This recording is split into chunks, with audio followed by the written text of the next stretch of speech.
刚刚从苗圃回来，买回了一棵富裕柿子树，准备开始挑战一下这种好吃但是不怎么耐寒的柿子树品种了。就是这棵树了。富裕柿子树最冷的耐寒区是到7区，所以我在7区这个地方种它还是有一定的挑战性的。买柿子树的时候呢，顺便也买了2捆麦秆，这样的话把柿子树挤在中间的位置就可以轻松的拉回来了。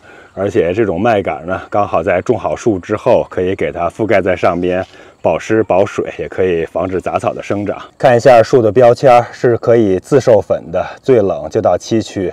说实话呢，还是相当有挑战的，一不小心就可能冻死。这苗圃的柿子树啊，是相当的不便宜，万一要是被冻死了，那就太可惜了。不过它倒有1年的保证，大概就是如果在1年内冻死了，可以半价再买一棵，总是比没有保障要好一点吧。不过好在这苗圃的树呢，它的苗龄都是比较大的，看它上边其实还是长了一个柿子的，所以如果种好的话呢，那明年应该是能结1个2个的柿子的。看这柿子长得还是挺不错的。当时买苗的时候呢，本来是想挑那棵没有柿子，但是2个小朋友跟着我呢，特别喜欢这个柿子，所以就留下这棵。不过这棵苗呢还是不错，还可以的。我去准备就把它种下去了。当时买树苗的时候呢，还是稍微的犹豫了一下，想着是明年春天种还是这个时候种。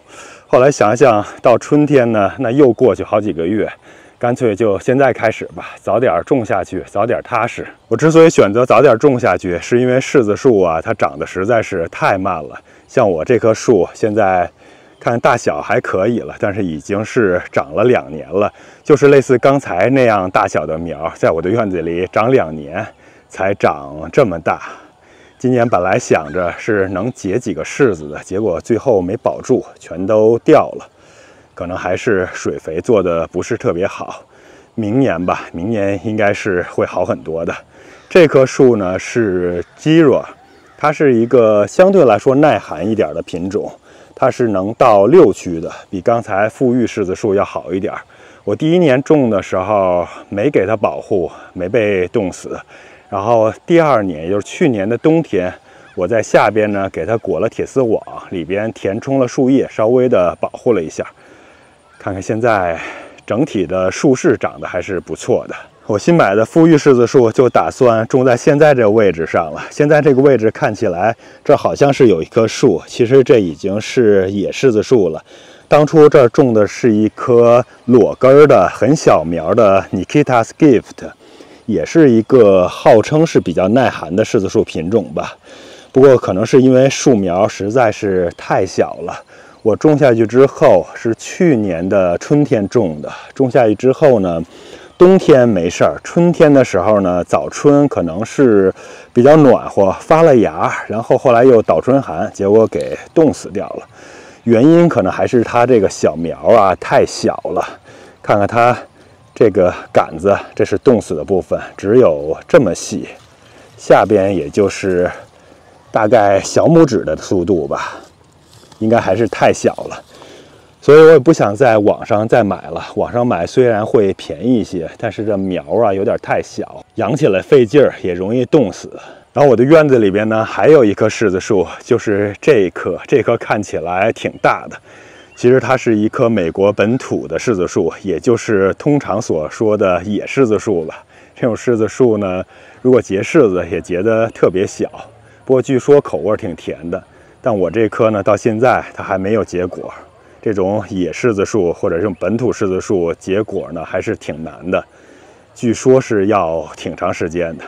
不过倒是皮柿啊，特别的耐寒。我本来春天的时候还在这个地方种了一棵火晶柿子树，是从网上淘的那种裸根的，很早就淘来了，在车库里放着。苗是一直没有死掉，但后来种下去之后，可能还是种得早了，或者是管理不善吧。刚刚是发出一点点的小芽，结果就死掉了，还是挺可惜的。所以还是买这种苗圃的带根儿、长得比较壮的吧。这种一是种下去之后呢，长得也快；第二就是至少它不会死掉。我从苗圃买的树还没有死过呢。最近天气又开始干旱了，我这儿正给这些果树浇水呢。主要是给小的果树浇一浇，这种大的呢，整个今年春天到夏天到现在秋天了都没浇过水，所以也稍微给它浇一浇吧。我看有些叶子有一点点发干了。这边还有几棵春天种的树，这是桃树，这也是桃树，那边还有2棵李子树，都是春天小苗的时候种起的，这长得还是相当的快的。尤其是桃树，感觉一下子就蹿高长大了，或许明年就可以结几个桃子尝尝了。这是李子树，长得比桃树稍微的慢一点，但是也是相当不错。不过李子树结果时间就比较长了，一般说桃3李4吧。相比桃树和李子树呢，像这亚洲梨那长的速度就比较慢了。其实他们买的时候苗龄都是一样的，大概都是2年的。反正网上标的是2年的树龄，但是长起来呢，差异还是相当大。这是另外一棵亚洲梨，也就是这么大，感觉这春天种下去之后，到现在没怎么长，也不能说没怎么长吧，但是比预期的还是要差不少。看看，这是它原来截断的痕迹，现在这儿只长了这么高。不过下边的侧枝倒是长出了不少。刚刚看过这一棵呢，它是从这儿截掉的嘛，现在新长出来的部分大概就是到这个地方，还有几个侧枝。相比周边的这2棵桃树呢，生长速度就完全没有可比性了。它们都是春天的时候我从网上买来寄到的，寄到之后是裸根种植的。哎呀，这种杂草顺手也给它拔下来。哎呀，我是让一些好的草还有覆盖作物长在树的旁边，像这些恶草就及时的给它拔除掉了。这边有一棵长果桑，春天的时候呢，我是养在盆里了，养了一阵子，好不容易缓过苗了。到秋天的时候，觉得它完全没有问题了，才给它移出来的。我种下去大概已经有3周了吧，看起来生长起来了，这叶子稍微的有一点点发黄了，我应该给它追点肥了。等一下种完柿子树过来，给它稍微的施一点肥。如果这棵桑树买对版了的话，那明年应该就能吃上一点长果桑了。这边去年种的油桃本来是长得特别好，之前的视频也介绍过了，被鹿呢给我完全啃掉了，留的是3干的这种枝，结果2个枝干都被啃掉了，剩下一点点。春天的时候我这边嫁接了2个芽，但是都没有活，所以我就干脆给它截掉了。现在这棵油桃树呢，长的树形是有点不太好了，歪到一边了，我就等着这条主干。这条干再长长了之后，让它能够稍微平衡一点吧。明年兴许是能吃到一些油桃。这棵呢也是去年秋天新种的苹果树。这苹果树啊，真是太爱生病了。它上边得了火疫病，这是被我一点一点截下了，现在头已经没了，上面部分全都枯掉了，死掉了。只有把它截断，才能防止下边继续被感染。不过结的几个苹果呢？看，倒是有几个个头不大，这种富士苹果。这边还有2个，长得品质不怎么样，但是至少能尝尝味道吧。这边的这棵脆甜苹果树，它苹果的成熟时间比富士要早了好几周，所以上面苹果都已经摘掉了。现在也还是能看出，看看它叶子上这些真菌感染的痕迹。这苹果呀，比桃啊，还有梨呀，或者是柿子呀这些，相对来说病虫害还是要严重，不是特别好打理。还是准备开始种树吧，先把这棵树的树坑挖出来，先把旧树给挖出来。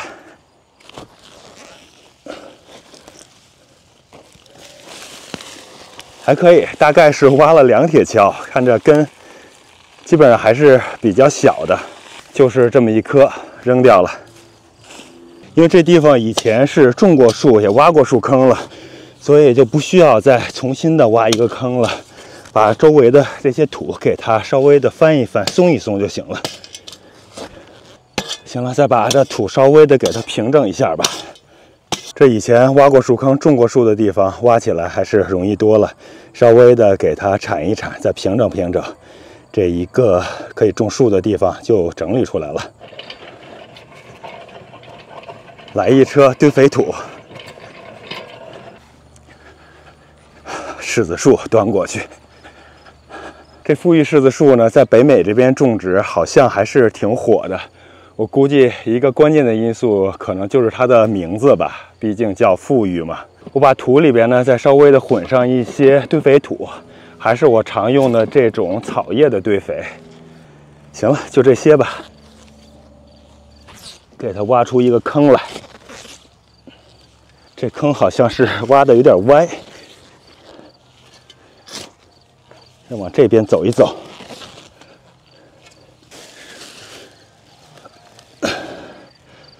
还是把树摆在这试一试。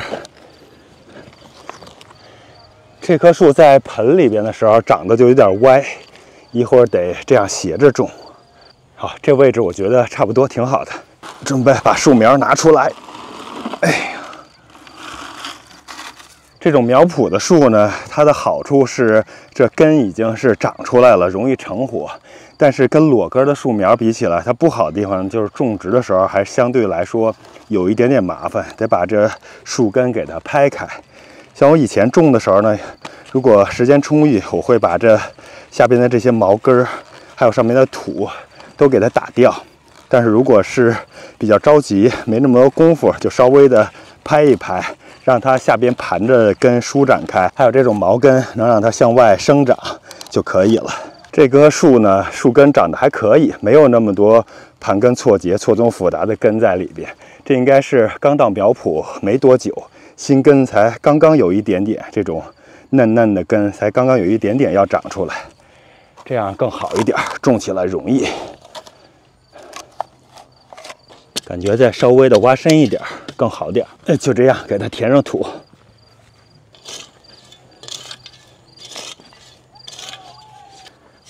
稍微踩一踩，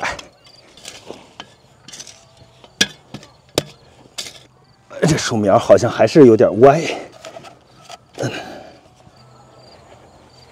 现在差不多了。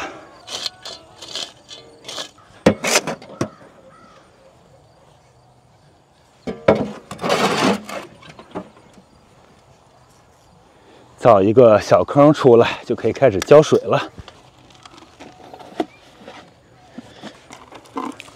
把水管拉过来，找一个高一点的位置，把水浇上。我发现用这种树的盆隔在这儿浇水，有一个好处是不会因为这水流把下边冲出一个坑来，而且水是向4个方向四散的。稍微的等上10来分钟，我给它多浇点水，把水给浇透。最后我再过来把这装着麦秆的车给它推过去。这车里边呢，昨天还剩下一些麦秆，是我给这棵桑树铺的时候剩的。刚才新买的2捆，可以到时候再铺其他的树用。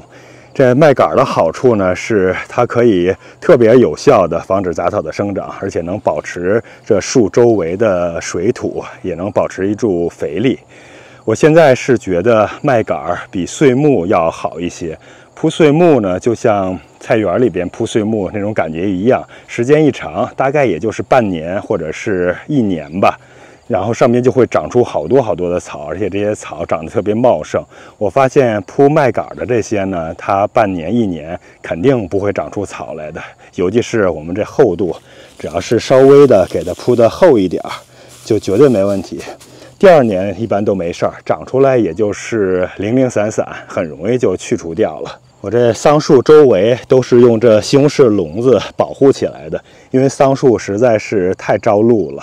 这鹿，看这个叶子是新长出来的，这下边都被鹿给吃掉了。这还是在有保护的情况下，我回头还要再想想，看看可能是把网稍微的往树中心靠近一点吧，这样的话保护树的主干就行了。因为这棵树已经长大了，其实下边你看这些都是被鹿给我拽断的，但是也无所谓了，因为这桑树反正剪的时候下边的这些枝条我也是要给它剪掉的，只要保护主干还有周围不受损失，就应该是没问题了。看这桑树今年这1年呀，长得特别大了，上边分散出好多的枝条。我觉得明年应该是能有好多的桑果了。这一棵是伊利诺伊的桑果，我感觉这种桑果还是不错的，个头也可以，然后这果实甜度啊，还有细腻程度也是特别好的。好了，拉走了，去给刚刚种的柿子树铺上去。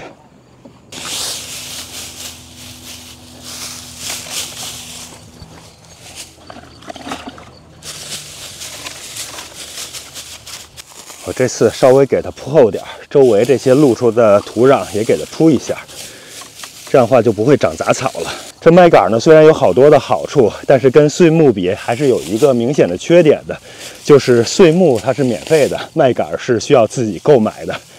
如果是种植的话，像我每年种一些黑麦、小麦，自己种出的那麦秆的量是远远不够的。而碎木呢，我们只要在网上稍微的订一下，过一阵子就可以送来一大车，满满的一车，能够用1年，有的时候可以用2年，很久很久。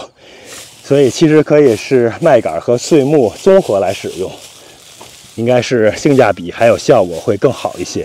就是在周边铺一层碎木，中间的话麦秆可以铺得厚一点，然后碎木上边呢再薄薄的铺上一层麦秆，这样的话麦秆的量也会节省很多。把这麦秆上边多喷一点水，让它湿了之后就不会被风吹走了。等过几天下过一场雨，这麦秆稍微的下边腐烂一点，它就会贴在地表上，就再也不会被风吹了。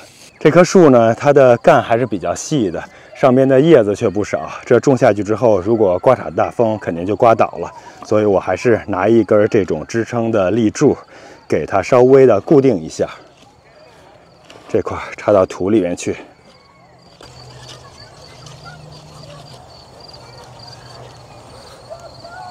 另外那个方向也插上一个，不过就剩一根小的了，就临时用这个吧，有总比没有要强。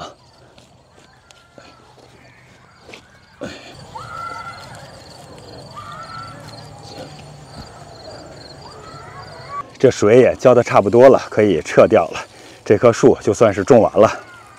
这种支撑呢，看起来是有点单薄，但是左右因为都固定了，所以风吹的时候呢，至少能给它提供一个保护。再拿上一捆，把其他的树也铺一铺。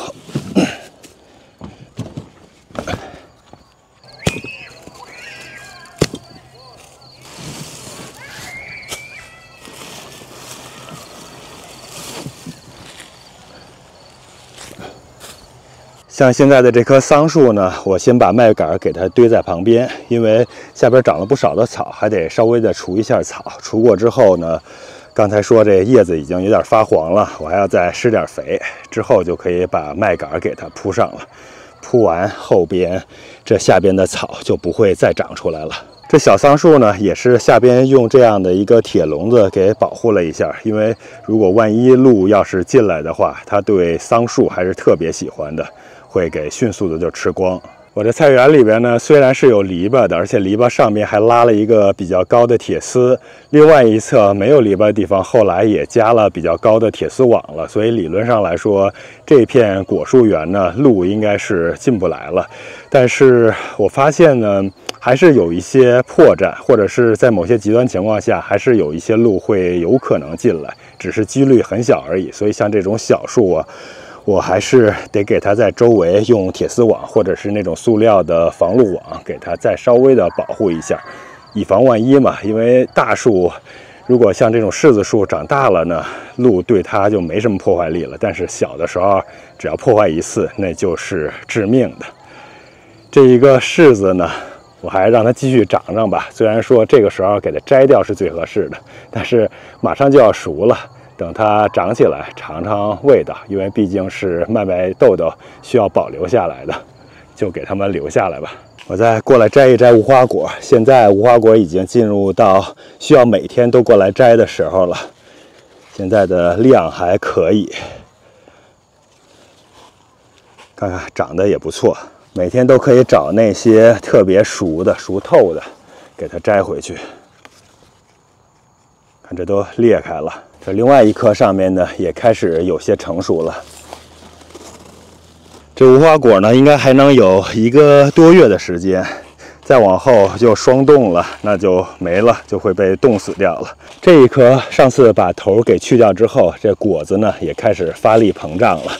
这1个月的时间是100%没问题，现在有的这些果子都是可以成熟的。再过来把这苹果也摘回去。这种相对来说比较有机种植的苹果呢，虽然长相不是很好，但是味道十足啊。之前摘了一些尝尝，那个味道还是相当的浓的，酸酸甜甜的。再过来丝瓜这儿巡视一下，看把这些比较嫩的丝瓜都及时摘回去，不然一不留神就长老了。这儿又一个苹果丝瓜，刚刚好，如果没看见又会长老了啊，这个正合适。好了，今天晚饭的菜和水果又有着落了，就这么多吧。为了防止鹿不讲武德连夜突袭我菜园，以防万一，我还是把铁丝网给围起来了，这样就安全可靠了。然后冬天的时候呢，我也可以往里填一些稻草，可以给这棵树保暖防寒。上面的部分我打算到时候再弄2、3根的立柱，然后外边可以围一层布啊，或者是无纺布之类的，给它保护起来。这样的话，应该就能顺利过冬了。我再仔细的看一下这棵树整体的种植效果呢，我还是相当的满意的，看起来是非常的完美。这棵柿子树呢，我是管它叫富裕，也有朋友是管它叫富余或者是富有。不管是富裕、富余还是富有，这个谐音都是比较讨彩的。我在这儿也祝福视频前观看和点赞的朋友们富裕和富有。